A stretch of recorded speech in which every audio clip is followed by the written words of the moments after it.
vou reagir hoje a uma entrevista extremamente interessante do Daryl Martin, que é o fundador da mesa proprietária Apex Trader Funding. E essa entrevista tem alguns motivos muito bons. Um deles é porque estamos falando de um cara que fundou uma das maiores empresas de mesa proprietária do mundo, uma das top 10 aí que existem no mercado. E segundo, porque em determinado momento da entrevista ele dá a opinião dele sobre o que move o mercado, né? Além disso, dentro de toda essa análise que ele faz sobre a atuação dele desde a época que ele era trader institucional e depois se tornou um fundador de empresa de mesa proprietária, né?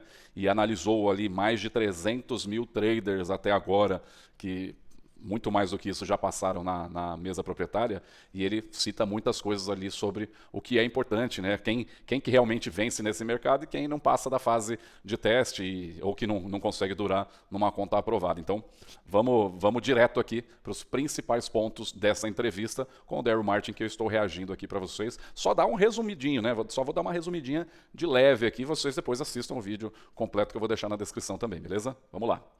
Nesse primeiro trecho ele vai falar um pouquinho sobre como é operar em Performance Account, né, depois de ter passado nas avaliações e operar diretamente no mercado em conta real. The prop firm space and all the rules that are built in there are built to basically say don't do things you wouldn't do in live because that's where you're going to end up one day. So and that's where you should want to end up. That's the long-term goal, is that you're self-sufficient, that you're not even relying on a prop firm. Now we obviously want to help you in that entire journey. That's why I built Apex. We start you out in, SIM accounts, and then we take you to some prop accounts, PA accounts, and then we take you to live accounts. And the goal is, I'm even working on a deal right now for taking people that are successful in live to institutional level accounts, where they could be trading like $10 million across crypto, Forex, stocks, options, futures. So, literally opening up the gamut for them.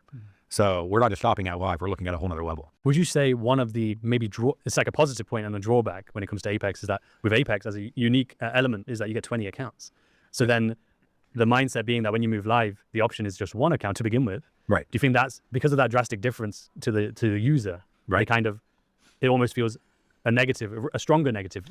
Ele perguntou ali, o entrevistador perguntou se o fato de a Apex oferecer até 20 contas, né? Você pode ter até 20 contas aprovadas ali ao mesmo tempo, quando você está operando ainda em conta em performance account, não em conta live, né? Conta diretamente no mercado. Se quando vai para o mercado, você só opera em uma conta inicialmente.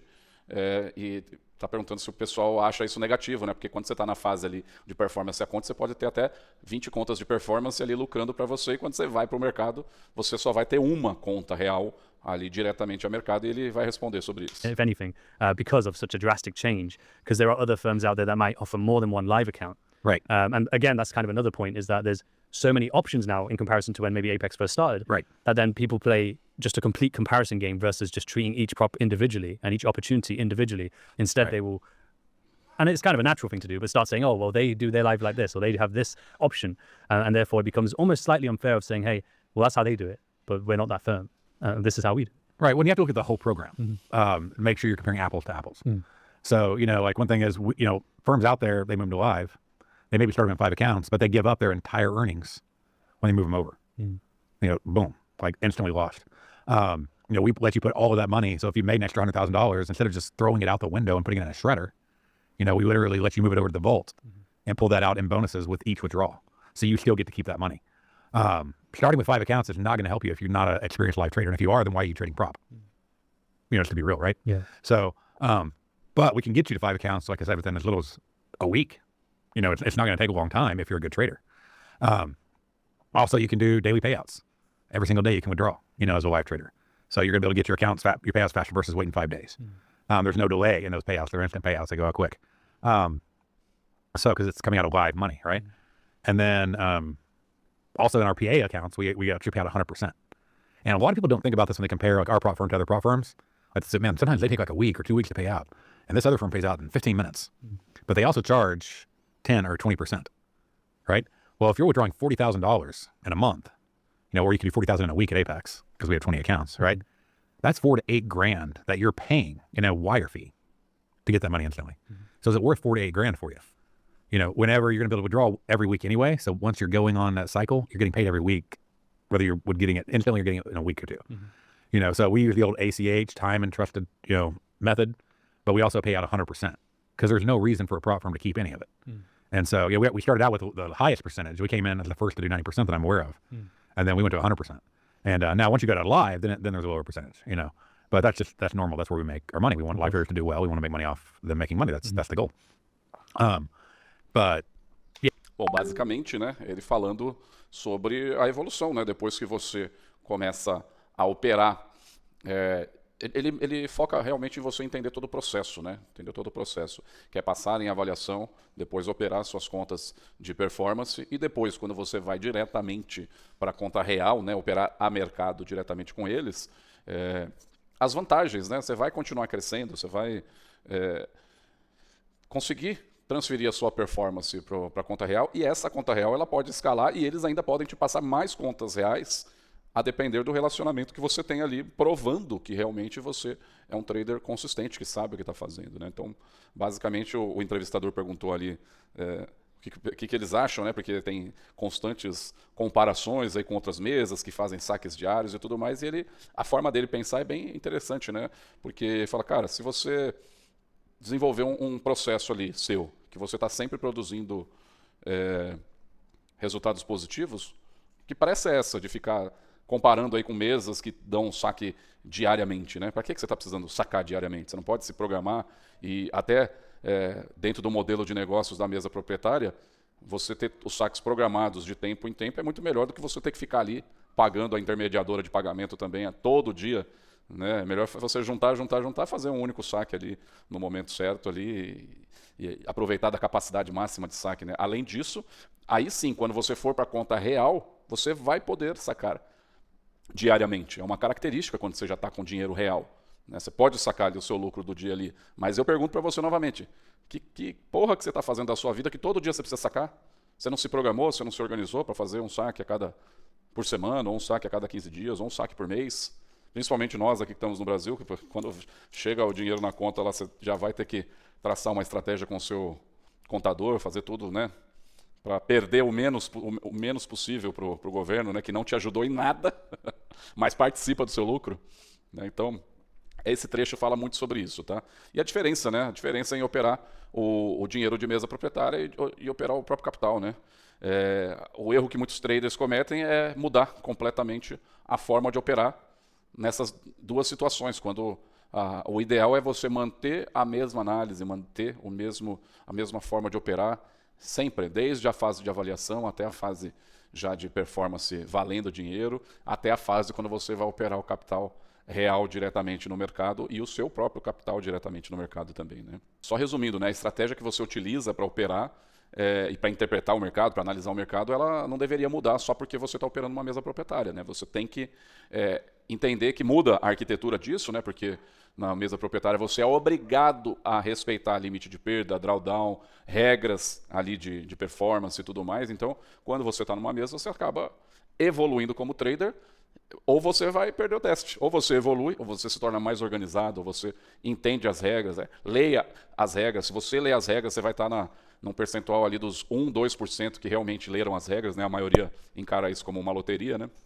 Então, é muito legal, é muito saudável, na verdade, se você passar a trabalhar respeitando isso, né? O limite de perda, o drawdown, as regras da conta, o tamanho máximo de exposições, a forma como você vai se expor ao risco, os objetivos específicos, né, da fase de avaliação, da fase quando você já está em performance account, né, em conta já aprovada, já financiada. É muito importante você entender disso, porque o mercado continua sendo o mesmo. O que muda é sempre a forma como você administra a sua conta em mesa proprietária, que vai refletir muito também sobre quem você é no mercado financeiro, né? O mercado financeiro ele mostra o pior dos nossos defeitos e nos dá a oportunidade de melhorar para que nós não deixemos os nossos defeitos ali vigorar ali, né?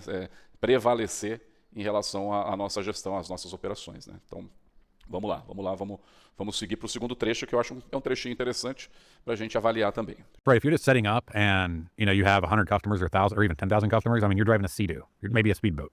We're driving a cruise ship or an aircraft carrier, right? Mm-hmm. So we don't turn quite as easy, because we have to make massive changes that can, and if you do the change wrong, can negatively affect a lot of people. Of course. So you have to go through a lot of protocols to make sure everything's right. Mm-hmm. Obviously, we're a bigger target because we're big. Mm-hmm. So we have to make sure we're, all of our I's are dotted, our T's are crossed. If you're a little guy and you have 500 customers, nobody pays attention to whether you do it right or wrong, So we have to do things the right way. We have to make sure every contract is set up, every verif is done, every ID is checked. So there's a lot of little things that we have to do, and that add up to time. Yeah. And nobody likes having to wait. I don't like having to wait. I am by nature not a patient person, but trading has made me a patient person because I learned that trading comes to those who wait, versus, basically if you are chasing money, then you're an impatient person. You got to be patient and then money will come to you. And so I learned a lot of patience through trading. And, but, that's one of the things that a lot of our traders don't have. They got that reset button. They got that next thing. They got, that little, adrenaline hits. Yeah, exactly. Yeah, And so you gotta learn. The best traders in the world are bored. I learned. And that's one of the things. It was funny. We were talking with our crew down here because we're up here for the Prop Firm Expo, and Vince was talking last night about that. When he was in the room and he remembers that specific trade, and he's like, you were just so chill. He's like, you just kept adding contracts, and when it's done, you close your position. You're like, I'm gonna go buy some guns and get lunch. And so it was just like it's just another day in the office. Whether it's a $1,000 day or a $400,000 day. And most days are made up of base hits. And you got to learn that. You got to learn how to manage risk properly. Like we do trailing drawdowns. Yes. That's another type of people. Some people love it. Some people hate it. We measured it against the other firms. Whenever they would put their stats out there, we had twice the people. Vou interromper aqui, ó. Essa parte aqui é foda porque ele fala muito sobre como que é lidar, né, com centenas de milhares de traders passando por avaliações e avaliando o comportamental deles, né? E a parte principal de tudo isso é entender como que a paciência pode ser realmente o principal ponto ali que todos deveriam ter nesse sentido, né? O negócio realmente fazer parte do seu operacional, ter paciência. Ele comentando ali que se você está correndo atrás do dinheiro vai ser complicado, mas se você tiver paciência, o dinheiro vai vir atrás de você porque os cenários ideais ali vão acontecer e você vai aproveitar eles fazendo o gerenciamento de risco, né? Ele citou ali o risk management, que é a parte fundamental, né, do nosso operacional, tem que ter o gerenciamento de risco, né? Então, e eles estão ali observando, né, o comportamento de milhares de traders e entendendo o que acontece realmente, né? É muito foda isso, muito foda. Até deixo uma pergunta aqui para você em relação a tudo isso, né? Qual que é a principal diferença entre o trader que consegue ganhar dinheiro eventualmente no mercado e aquele que consegue realmente permanecer no mercado fazendo saques ali e vivendo efetivamente 100% do mercado? Qual que é a diferença? Vocês acham que é o quê? Você acha que é o quê? A estratégia? A técnica, né? O indicador que a pessoa usa, a gestão de risco, o psicológico? A gente vai chegar nisso, entendeu? Eu quero poder discutir isso ao longo desse vídeo. Vamos para terceiro trecho aqui que eu acho que é importante pra caramba também. I think just before we move on, there's one topic that comes to mind that might fit in exactly what we just talked about there. Is at one point Apex's program was pretty much unlimited potential, which is why we would then see $1 million payouts, $2 million payouts. A good friend of the podcast, JCap, who holds the record for the industry with you guys at 2.5 million. O JCap detém o recorde do maior payout lá, tá? $2,5 milhões. Yeah, it's phenomenal. And the biggest payouts in the world. Yeah. Exactly. And the interesting thing with that one is actually, me and JCap are very close. So he was documenting it in our sort of friendship group, every trade, every day. And I was seeing him, as you said, doing the base hits, managing the capital. And it played out for him and he did really well. He was really, it's quite stressful, like being that locked in to try and achieve this goal. But what I'm getting at, is that there was that element towards the start of this year where you had that unlimited potential. You had the 20 accounts and it was uncapped. And there were some changes to the sort of programs. What was the mindset, first of all, having that in the first place, the uncapped, because no one's ever done that. Right. And that's why really Apex holds, not only we're talking 7-figure payouts, I don't think I've seen many 6-figure payouts from any other firm. Right. And you guys had it for years, consistently. Multiple traders, like probably, I don't even know how many, but six figures. Dozens of 7-figure traders. Exactly, 7 and 6, consistently month on month. Yeah. So one, how did you sort of build that model in the first place? The mindset and the vision. And then, the changes. What was the mindset around the changes? Because the changes came with the live program as well. So maybe they're connected or for a reason. So, well, they came with the live program because we're like, okay, people are starting making this kind of money. Everybody knows how the prop firm works. You're making money on SIM, you're making money on fees. The fees help pay it out. And then you move to live, then you make money on live. Yeah. I mean, that's just how it works. And so you start getting so many traders being successful, which is great, that you need to start moving to live. So the cap, really, there is no cap. Because once you move to live, there's no cap in what you can make. You can make $10 million. There's no cap on your pay. So we just move you over to live and you can still keep going. Now, can you do it with 20 accounts? No, you can do it with 5. But you build them up, you build a big enough buffer, you can trade pretty large, and futures, it adds up really quick. Yeah. So, we still have the capability of making $1 million payouts and everything else. It's just now you're going to be moving to live when you do that. So make sure you're a real trader, make sure you're not just working a system. I'm sure probably you had a lot Foda of isso, people who were. foda isso aqui que ele falou. Porque tá falando sobre o modelo, né, de payout, né, o modelo de saque, que mudou, né? Antes era ilimitado nas contas antigas, né? Antes deles mudarem tudo em março, então você poderia ter saques ilimitados nas contas antigas, só que ainda não vinha pela conta real. Agora você vai ter saques ilimitados quando você vir para a conta real, ou quem, igual a gente aqui, tem contas legacy ainda nas regras antigas.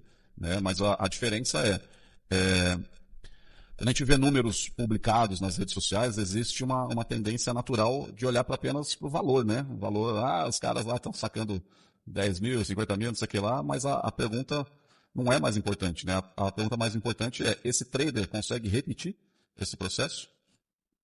Ou foi só uma cagada que aconteceu ali, ele conseguiu sacar ali um grande volume, mas ele consegue manter esse processo constantemente? A diferença é essa, né? O trader profissional ele não é medido pelo melhor dia, ele é avaliado pela capacidade que ele tem de se manter repetindo tudo isso no seu processo, na sua rotina. Né? Então, não adianta ter algum guru aí que conseguiu sacar ali 100 mil dólares. Ele consegue manter esse saque de 100 mil dólares todos os meses? Você que está começando, eu sei que os grandes volumes ali de saque são interessantes, mas se você atingir um processo ali, se você desenvolver um processo, um operacional que te mantenha com um resultado de 2 mil dólares por mês ali, você repetindo esse processo, você concorda comigo que é só questão de tempo para que esse valor comece a aumentar? Mas primeiro você tem que ter definido um processo e tudo mais, cara. O que ele está falando vem muito ao encontro disso. Ele falou, você quer alcançar níveis maiores, é só você ser um trader melhor. Então, é um trecho bem interessante. Vamos para o próximo trecho. For the industry and for traders as a whole to start to go deeper than just the technicals.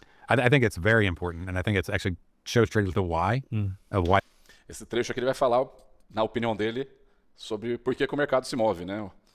The market o moves, que where move the o market mercado, moves. né? One thing drives the market, and that's obviously going to be volume. You know, it's going to be orders. Orders are what makes the market move. Like people go, what makes Volume, né? Volume e as ordens advindas deste volume e vice-versa é o que move o mercado. it move? I'm like orders. That's it. You know, and it's going to go to where the orders are. Yeah. Because that's why it exists. It exists to fill orders. That's the function of the market. Se o mercado And existe, you ele get existe together para if you're executar having an ordens. auction, right? Why does everybody get together for the auction? Because they want to fill orders, buy and sell orders, buy and sell orders, buy and sell orders, buy and sell orders. And you know that's how the commodities markets exchanges started, with everybody getting together like in a marketplace. Yeah. And actually like calling out bids and everything else. Exactly. And, Yeah. Well, that was the original order flow, right? exactly. And then you got together where you had the floors and the pits, and you could hear it. And we have a thing on our website called Tick. Isso aqui merece uma explicação, né? Quando a gente está olhando para o gráfico, o que a gente normalmente está vendo ali é o gráfico, né? Olhamos para o gráfico e só enxergamos ali as velas, quem opera com candles, nós que operamos com cluster, a gente enxerga os clusters. Mas a vela, o cluster, ele é o resultado, né? Antes do cluster existir, milhares de decisões foram tomadas, tá? Então, o mercado é bem complexo nesse sentido e vale a pena a gente prestar atenção em tudo que compõe o mercado, né? O mercado ele tem a liquidez ali, né? As partes ali, né? O bid, o ask, né? Os compradores, os vendedores. E quando um participante ali decide comprar imediatamente, ele vai utilizar uma ordem agressora, né? Vamos dizer assim. Ele que vai partir, ele que vai fazer o registro primeiro. E essa ordem, ela vai ser executada passivamente pela contraparte, né? Por quê? Ele colocou ali, ele impôs ali uma ordem registrando primeiro a compra, só que ele precisa que exista o vendedor do outro lado passivamente para executar aquela ordem. O mercado ele é composto de uma forma bastante complexa de ordens ali, né? Tem toda a lógica de execução de tudo isso e a gente tem que se aprofundar bem sobre como tudo isso funciona, né? E é por isso que ferramentas como as que a gente utiliza, vendo dentro, né, da vela, né? A gente não usa vela, a gente usa cluster, mas a forma como a gente faz a formação gráfica, ela ajuda muito a compreender isso, né? Onde que estão as regiões ali onde o mercado está nos mostrando, mesmo que seja um registro do que aconteceu, né? Mas ele está nos mostrando regiões ali onde que a galera está aceitando, até onde estão aceitando negociar, e você consegue ver nível a nível ali, volume e tudo mais, e aonde que o mercado está se recusando, seja quando baixa muito e a venda para de vender, fala, não, amigão, daqui eu não passo, ou quando chega muito alto e a compra fala, aqui está caro para caralho, não vou comprar. Né? Então, entender isso também faz parte de entender como que o mercado se move. Né? Segundo o Darryl, volume e as ordens, né, são o que move o mercado, segundo o que nós analisamos, olhando para as ordens, né, olhando para como que o mercado está se movimentando, a gente entende que a divergência entre os interesses é o que faz o mercado se mover, uma vez que essa divergência entre os interesses é materializada ali no gráfico com as ordens. E a diferença entre aonde essas ordens estão executadas faz com que o mercado seja movimentado, uma parte cedendo a outra e vice-versa, né? Se o vendedor não quer vender aqui embaixo e o comprador ainda precisa comprar, ele vai ter que comprar aqui em cima onde o vendedor está querendo vender. Então o comprador cedeu ao interesse do vendedor de vender mais caro. E a mesma coisa o comprador saiu fora, falou, não, aqui em cima eu não vou comprar. E o vendedor falou, tá bom, vou ofertar aqui embaixo para você. O vendedor cedeu, o comprador foi lá e aceitou. Então o mercado se movimentou pela divergência dos interesses e levando em consideração o quanto que uma das partes está cedendo ao interesse da outra. E assim o mercado toca o barco. Vamos para o próximo trecho. What are the key differences you've noticed, not only from your own career, not only from training, obviously a crazy amount of traders, no doubt, and seeing different habits, but then of course through Apex as well. When you look at the clues of successful trading, what really stands out to you as the difference between those who find that consistency, find that profitability? Está perguntando qual que é a diferença que ele acha fundamental entre os traders que são lucrativos com os que não são lucrativos. Vamos ver. Versus those who unfortunately don't and kind of keep themselves in that unprofitable stage. One thing that I've mentioned already is patience. Is an absolute requirement. Your worst habits will come out. Olha lá, ele falou sobre a paciência, né? E falando que quando você se torna trader, seus piores hábitos vêm à tona, né? In trading. Like, I don't know how it does it, but like it literally, every bad habit you have will come out in trading. And so journaling is a huge part because you got to be able to reflect on what you're doing. And it feels so stupid to do it sometimes. Yeah. But you got to go, I even would record myself as I was doing trades. Yeah. I'd have like a tape recorder. Ele gravava as operações dele para ele analisar o próprio comportamento dele. Okay, talking through. Yeah, I'd be like, okay, I'm feeling this, I'm thinking this is what I do. And I go back and I'd listen to it. And I'd be like, oh, that was stupid. Or, whatever. But also I would realize things as I was talking out loud. Sort of like I talk to my dog or whatever, and just telling them what I'm thinking so I can hear what I'm thinking and I go, okay, course correct quickly, but being patient, trading small, not going for home runs all the time. I have a whole system that is built on home runs. So, but it does trade small trades, but I mean, it catches big runs. Do caralho o que ele disse aí, hein? Do caralho. Ele falou que além da paciência é ter operar pequeno primeiro, né? Ele até está explicando ali que ele tem um sistema de trade que ele pega grandes movimentos, mas que ele prefere, obviamente, trades de alto volume, mas que o ideal é operar pequeno, né? Operar pequeno. Isso vai fazer você entender o cenário, se especializar no cenário e não se preocupar imediatamente com o tamanho do trade, o tamanho da exposição. Entenda a porra do cenário, porque se você está operando com 2 contratinhos, 1 contratinho e está dominando aquele cenário, logo, logo você vai ter confiança operacional o suficiente para naquele mesmo cenário que você sempre acerta com 2 contratos, colocar um volume muito maior e no mesmo cenário, ao invés de fazer $10 de lucro, $30 de lucro, você vai começar a fazer 300. E aí por diante, tá? Não é uma promessa de lucro, eu estou expondo o potencial do mercado, ok? Called simplicity. And it uses implied volatility tied into a moving average. So it actually goes up and down instead of like just in one direction. Okay. But like if it sees the options market pulling back temporarily. Ele está falando sobre o trade system dele de operar operações maiores, depois vocês dão uma olhada lá. Faz sentido o que ele fala, obviamente, né? O cara sabe o que está fazendo. Mas o importante é, nesse sentido, a questão do comportamento, né? Que é a parte de estratégia e de conduta mesmo, né? Você pode entregar a nossa estratégia, que é uma estratégia muito boa, para 2 pessoas diferentes.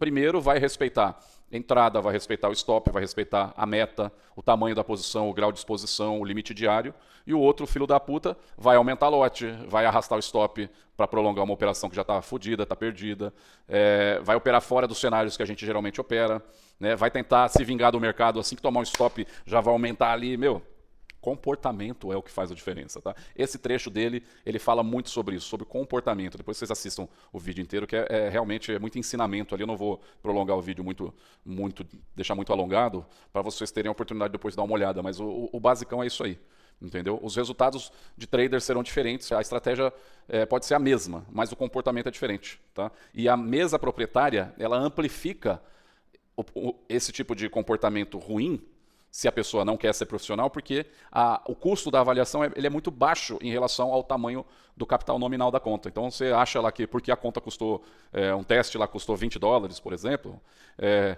você pode agir com desleixo, né? E se você perder, você compra outro porque foi baratinho, né? E esse é o comportamento dos perdedores, né? Esse é o comportamento de quem encara aquele teste lá apenas como um bilhete de loteria, um acesso ali. E se der cagada de você passar, beleza, você vai tentar ir pro saque. Se não der, você acha que seu dinheiro é infinito, você vai ficar comprando teste à torto e à direito, né? Então, eu vou falar para você, antes de você pensar em ganhar uma operação, você tem que pensar sobre o risco que aquela operação vai oferecer para você, né? E se vale a pena mesmo, se aquele cenário é realmente o cenário que você opera. Então, pense primeiro em achar o melhor cenário. O lucro é uma consequência disso depois de você realmente se especializar, né? Faz parte. Então, conectando todos os pontos dessa entrevista, a gente, depois quem assistir inteiro vai ver que ele fala muito sobre o contexto, né? Ele fala muito sobre as técnicas que ele costuma utilizar, né? Mas a principal parte, assim, para mim, é como, depois de analisar tantos traders, lá mais de 300 mil traders ali que eles analisaram com inteligência artificial para determinar padrões e tudo mais, eles percebem que tem traders ali que logo após perder aumenta muito a mão, que logo após perder quer se vingar do mercado. Então ele fala muito sobre comportamento e gestão de risco e execução, né? Como que eles realmente executam isso dentro da rotina. Então, cara, muito legal o vídeo, vale muito a pena vocês assistirem. E a minha conclusão sobre tudo isso é que se você é um cara que quer se profissionalizar, vale a pena você operar da forma como nós ensinamos, né? Começar através de uma mesa proprietária, faz muito sentido. Agora, se você é apenas um apostador, um cara que vai sempre por tudo ou nada, o certo é você nem vir para o mercado financeiro. E mesa proprietária provavelmente não vai ser uma opção viável para você de qualquer maneira. Tá? A conclusão final é profissionalize o processo. Tá? O mercado ele é extremamente competitivo. Quanto mais profissional você for, menor vai ser a sua dependência em decisões impulsivas. Mais fácil estará de você se manter dentro de um planejamento e mais difícil estará de você ceder ao ego, ceder à ansiedade. E isso vai fazer com que você realmente se desenvolva como trader profissional. Em relação à conclusão sobre tudo que o Daryl Martin falou, cara, muito legal você ver uma pessoa que esteve dos dois lados, né? Ele foi trader institucional, sabe muito bem o que rola lá dentro de bancos, dentro de instituições, dentro de fundos, e trouxe toda essa expertise quando ele se tornou empresário e montou uma mesa proprietária que hoje está bem grande, bem conhecida, e com o objetivo de, segundo ele, né, de ajudar os traders a passar por esse processo evolutivo até chegar na fase que eles desenvolveram, que é a fase de operar o próprio capital deles em conta real. Né? Então, é muito legal ver você entender que os traders que são mais consistentes não são aqueles que têm os maiores saques eventuais, mas aqueles traders que conseguem continuar executando o plano amanhã de novo. Né? Não é o cara que fez dar a cagada, fez um puta saque. Não. Os traders que realmente permanecem, sobrevivem ao mercado, é o cara que se especializou e vai manter o plano amanhã também. Fez hoje, teve o resultado, positivo ou negativo, amanhã ele vai seguir o plano. A consistência é a especialidade aplicada de forma repetitiva.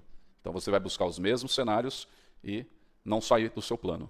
Esse é a conclusão final, né? É isso. E aqui para fechamento, eu queria deixar uma pergunta para você que está me assistindo agora. Se eu analisar as suas últimas 30 operações, qual seria o seu maior problema que eu vou detectar lá? A técnica? A gestão de risco? A sua disciplina? A sua execução? Qual dessas questões ali está pesando mais ali? Se eu analisar seus 30 últimos trades, qual problema realmente seria mais perceptível? Coloque nos comentários porque eu quero saber exatamente qual que é o diagnóstico, né, que você mesmo faz sobre a sua conduta atualmente no mercado para a gente poder trocar essa ideia também. E como convite final, eu convido que você participe das nossas comunidades, né, entre para o nosso grupo, onde a gente troca ideias sobre mercado financeiro, onde a gente troca ideias sobre operacional que está funcionando, conduta, principalmente conduta. Né? Eu bato muito forte na questão de gestão de risco, eu acho que faz total diferença, é por isso que a gente consegue avançar com bastante resultado positivo. Então, se esse conteúdo faz sentido para você, se inscreve aqui no canal, deixa o seu like e responde essa minha pergunta aí.